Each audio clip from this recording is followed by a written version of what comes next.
Michael Jordan calls Larry Bird the GOAT. Jordan all the way, he's held. He takes it up, he'll shoot two. Larry Bird seems to be forcing going to the hoop. He must have something to prove here tonight. I don't know. As soon as Michael Jordan entered the league, Larry Bird and the Celtics were coming off of an NBA championship, and Jordan got to see Bird greatness up close and personal. And although Michael Jordan was averaging 28 points, 7 rebounds, and 6 assists per game, the Celtics were about to give this rookie his welcome to the league moment. And lesson number 1, Larry Bird is the best player on the planet, and he can do whatever he wants to on the court. Has the Bird shooting. Larry's coming off a 40-point night in Denver. Looks like he's picking right up where he left off. Marty Glickman doing the play-by-play. No need to identify that last one. That's Bird. Way out. Three-pointer. He's got it. Sometimes it's better to be lucky than good. Larry Bird right there. They'll ask him after the game if that was a banker. I don't think so. You see a slight smile on his face. Larry got great Lucky? Lucky? Was Larry Bird lucky, or was he just really that good? Here's one story that probably not too many people know.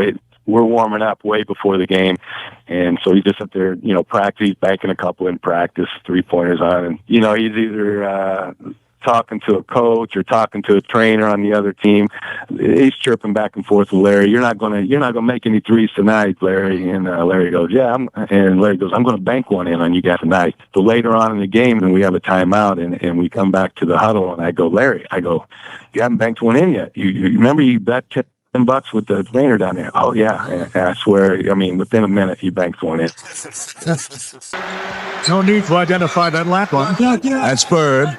Way out. Three-pointer. He's got it. Sometimes it's better to be lucky than good. Larry Bird right there. They'll ask him after the game if that was a banker. I don't think so. You see a slight smile on his face. From the outside looking in, it looks like a lucky shot.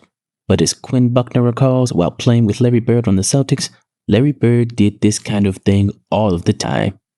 When I got to Boston, he was the first person I went to. And I got to watch him in his heyday. And I'm telling you, what you saw in the game wasn't even close to what he did in practice. Really? I can't even tell you the kind of – I'll give you an example, and this is just a small example. If you're playing, shootout where everybody has to shoot the ball at the basket and try the first one to get them in, Larry could literally hit your ball in the air and knock his in the basket, and would do that. If you're about to win, he would do that. He'd hit your ball in the air and let your ball knock his in the rim. Wow. Deflected off your ball. Off your ball. Yeah. It's incredible. And he did things like that when he just felt like being basically superior because he was good enough that he could do all of those things all the time.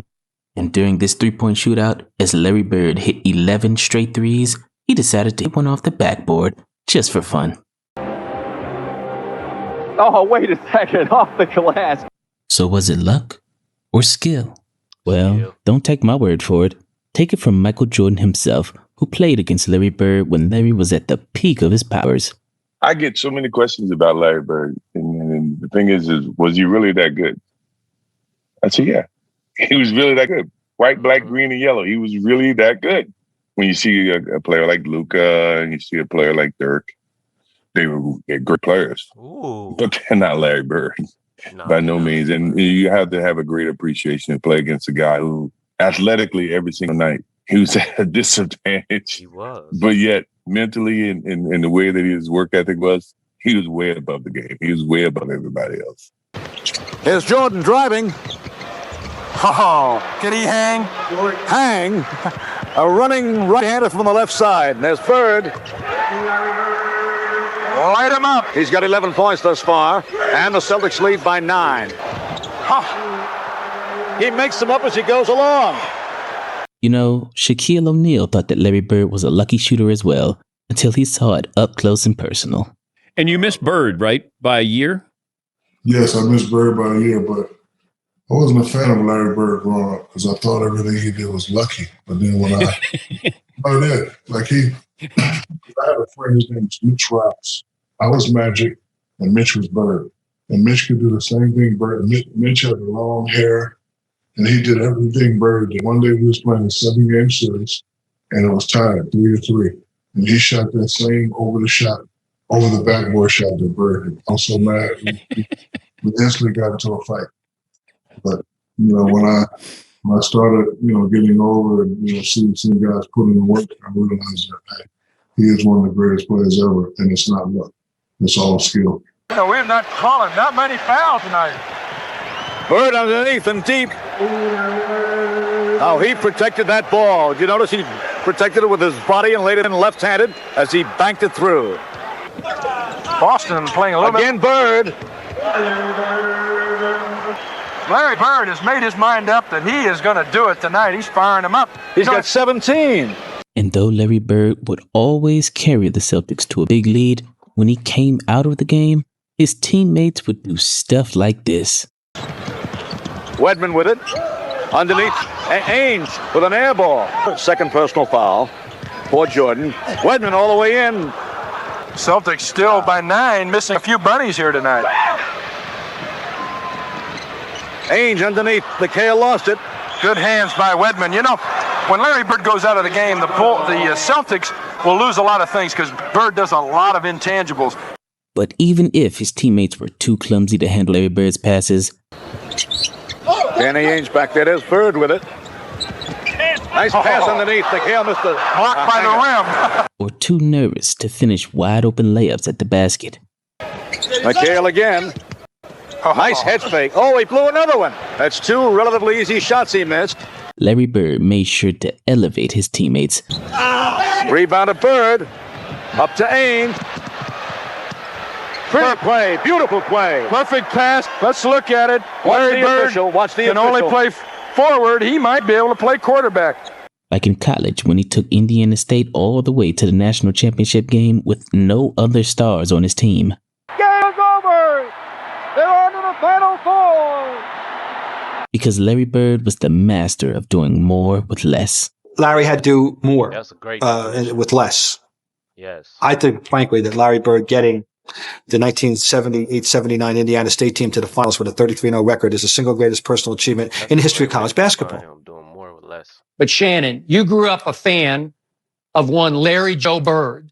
And I got to tell you, the harder I look at what Larry Bird did with an Indiana State team, Larry Bird went from French Lick, Indiana to Terre Haute, Indiana. You know how I always joke about how Tom Brady would go out before games and pick 3 guys from Dorchester and say, you 3 guys come down here and you're going to be my receivers. Well, Larry Bird basically picked 4 guys from Terre Haute and said, you guys come out here and let's go try to win the NCAA championship. And Larry Bird took them to 33-0. And when you look at what they did. Hold on, chat. Okay. Just making sure we good. 33. We've never seen anything like that. It's just hard to go that far with that little. And Larry Bird did so much with so little. And just like he did in college, Larry Bird came in the NBA and took the second worst team in the league to a championship in only 2 years, completing the greatest single-season turnaround in NBA history in only his rookie year. And the only reason that you know any of the other Boston Celtics players of the 80s is because Larry Bird took them to heights that they would have never reached without him. No, it was an air ball. It was only 7. Hit the rim. Bird scores. Bird has scored 30 or more points in his last 5 games. He now has 30 points, and there's still the 4th quarter to go. The other night, Larry Bird had 30 points, 12 rebounds, 10 assists, 9 steals in 3 quarters, and sat out the 4th quarter. Is that some kind of game? Could have been the first quadruple-double ever. That's what I heard. He is the epitome of the complete. Oh, this nigga did. He low-key did get the. Wow. He low-key got the first quadruple-double. Basketball player. I mean, just imagine how many assists Larry Bird would have had if his teammates were good enough to catch simple passes like this. Sets up once again. Good pass to Parrish. Parrish was not expecting it. Or finish simple plays like this. Lead pass to Parrish. So when people say that Larry Bird played with Hall of Famers, I'd beg to differ, because his teammates were not Hall of Fame talents individually and then joined forces to create a super team like some people I know. But Larry Bird took relatively unknown players and made them into Hall of Famers. Big difference, because when Larry Bird is on your team, everybody wins. And he taught Michael Jordan that the hard way. Ainge with it, and now Johnson, and now Bird. You know, when he throws them up, it doesn't look as though he can miss. When he misses, it's surprising. Bird for three. Oh, it's blowout time. The Bulls got to be very careful. Now Bird has room. Well, super job. Nice down screen by Parrish. Well, Larry must have made his mind up to fire it tonight, because he's taking shots from everywhere. And while Michael Jordan was forcing up shots on double and triple teams, Jordan forces a jump shot, no good. Larry Bird was getting open shots after a picture-perfect fast break. 8 to go in this game. Oh, Jordan all the way. Off the glass, all right. McHale up to Ainge. Fast break, 4 on 3. There's Bird. Bird has 32. Picture perfect fast break. Ainge to the open man on the wing. 96-81 Boston. But as the Celtics took their foot off the gas, the Bulls started to get a little bit of life. Haley down the middle. There's Jordan. Woo! That's Michael Jordan. 11-point lead for the Celtics again now with 2 minutes and 55 seconds to go in the game. Because whether you double team him or triple team him, Michael Jordan is still Michael Jordan. Jordan looking to operate. Here he comes. He'll get it up on the glass. Basket counts, and he was fouled in the act of shooting as well. He hasn't really tried to do a lot of this until late in the game. Gets the roll there, chance for a three-point play to bring the Bulls within 8. Kevin Logry cheerleading on the bench. Ball knocked away. Chicago ball, another opportunity for him. Give it up, Juwan. Green lays it in. The Bulls on a run. Yeah, Boston 107, Chicago 101. 1:59 to go. As Dennis Johnson missing. Rebound by McHale. Here they come. Hold them. It's 3 on 3 now, 4 on 3. Jordan with it. Jordan shoots. It's a 4-point ball game, 107 to 103. And as the Celtics try to hold on to the lead, the game hangs in the balance. The Celtics, to no one's surprise, put the ball in the hands of the most clutch player in NBA history. And then this happened. Bird wants the ball badly. There's Bird with it. Oh! He forced the shot and he made it. He thought that one in. He willed it in. Boston 109, Chicago 103. But you were talking about Larry Bird's last shot. I'm going to tell you something. He willed that into the basket. He called for that ball. Clear when it was on the other side. Bring it around. Look at it. He called for it. He wanted it off balance. Bingo.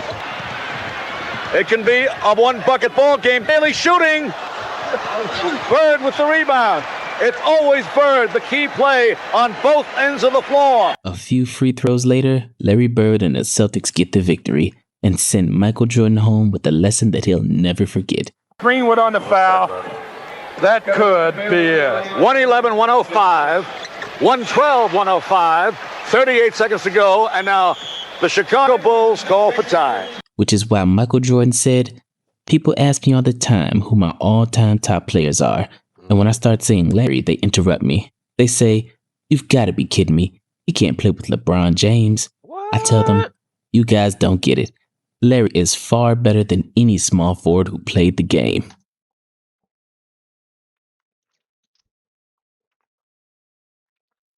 I don't want to hear shit about Pippen. I don't want to hear shit about LeBron. I don't want to hear shit about KD. Larry Bird is far better than any small forward who ever played the game. Parrish made the foul shot to make it 115-105. 5 seconds to go. Parrish gets it again. All they have to do is hold the ball back there. Here it is to Bird. And Bird is still shooting even after the game. Final score, the Boston Celtics 115 and the Chicago Bulls 105. Michael Jordan won Rookie of the Year that year, but Larry Bird won the MVP of the league. And from that point forward, Michael Jordan understood that Larry Bird was just on another level. I get so many questions about Larry Bird, and the thing is, was he really that good? I said, yeah, he was really that good. White, black, green, and yellow. He was really that good. Yeah. Mentally and the way that his work ethic was, he was way above the game. He was way above everybody else. Yeah, man. Larry Legend, way above the game, way above everybody else. Michael Jordan said he's the GOAT, so it is what it is, man. But yeah, if you enjoyed the video and you want to see more stories or just more Larry Bird videos, man, hit that thumbs up, hit that subscribe, and also hype the video. Also, you can link Larry Bird video that you want me to check out as well. I've been trying to look for some more. And the more I watch, the harder it is to find things. So yeah. It's your boy Cal. Thank you guys and girls for watching. Y'all go outside. If you stay in this side, just make sure you have a good day and keep your energy and your spirits high. Peace.